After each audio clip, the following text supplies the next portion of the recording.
Bonjour et bienvenue pour ce nouveau tutoriel.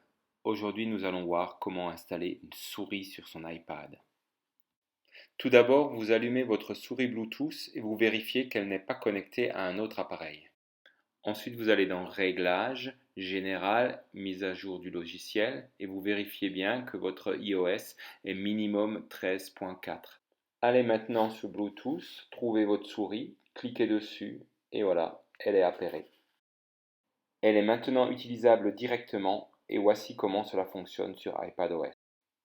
Par défaut, le curseur a la forme d'un point gris et il apparaît uniquement lorsqu'on en a besoin, c'est-à-dire lorsqu'on touche la souris. Si on déplace le curseur en haut à gauche sur l'heure, on peut faire apparaître le centre de notification.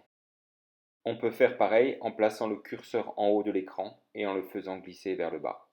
Maintenant, si vous allez en haut à droite, en cliquant sur la batterie, vous allez faire apparaître le centre de contrôle. L'utilisation du clic droit sur les icônes peut faire apparaître différentes options. Nous allons aller maintenant sur Pages que j'ai mis en mode Split View avec Safari et une page web de Wikipédia. Et nous allons voir que la souris est très pratique dans cette situation car le curseur adapte sa forme au texte. Il est ainsi plus facile d'en sélectionner une partie beaucoup plus précisément que si nous devions utiliser le doigt. On utilise à nouveau le clic droit afin de faire apparaître les possibilités de copier et de coller.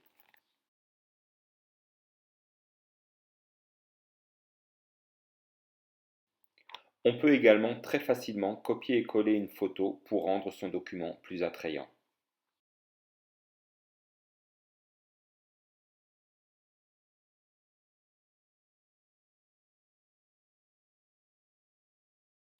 Quand on déplace le curseur vers le bas de l'écran, il fait apparaître le dock. Et si vous continuez à le faire descendre encore en dessous du dock, alors vous allez revenir sur l'écran d'accueil.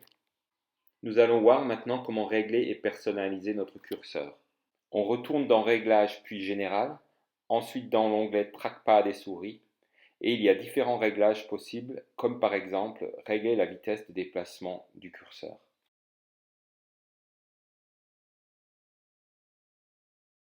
Si vous avez une souris avec plusieurs boutons, vous pouvez définir des actions pour chaque bouton dans cet onglet.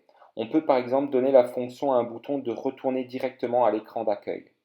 On peut faire encore d'autres ajustements en allant dans la partie Accessibilité où il y a un onglet appelé Contrôle du pointeur. Il est possible de changer le contraste du curseur, mais aussi de régler la durée au bout de laquelle le curseur doit disparaître automatiquement si la souris n'est pas utilisée. On peut même personnaliser le curseur en lui donnant une touche de couleur. Et on peut aussi changer la taille du curseur. J'espère que ce tutoriel vous aura aidé. Merci et à bientôt.